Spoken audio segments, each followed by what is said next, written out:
Good morning everyone, good morning from New Digha Sea Beach.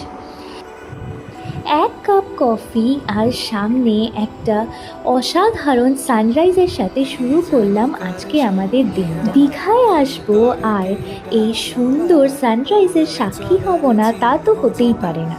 তাই ভোর 5টার সময় উঠে আমরা চলে আসলাম একদম সি বিচে সানরাইজ দেখার জন্য। এরপর সানরাইজের বিউটি উপভোগ করতে করতে নিউ দীঘার বিচ ধরে সামনের দিকে হেঁটে আসতেই এই ঘাটটায় এসে পৌঁছালাম। আর এই ঘাটে দাঁড়িয়ে দাঁড়িয়ে এইরকম সমুদ্রের ঢেউয়ের আনাগোনা দেখতে খুবই ভালো লাগে। এরই মধ্যে ঘটল আরেক কাণ্ড। এই যে দেখছো এত সুন্দর উপভোগ করছি, এটা ঠিক 2 সেকেন্ড পর থাকবে।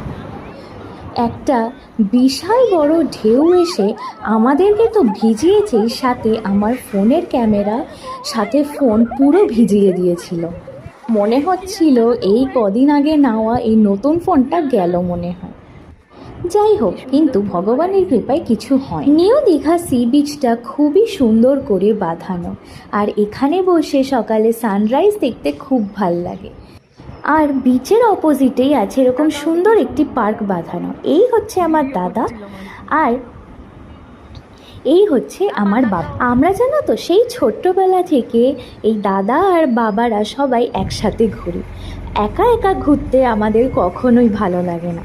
সানরাইজ দেখে হোটেলে ফিরে এরপরে রেডি হয়ে আমরা বেরিয়ে পড়লাম শঙ্করপুর বিচের উদ্দেশ্যে।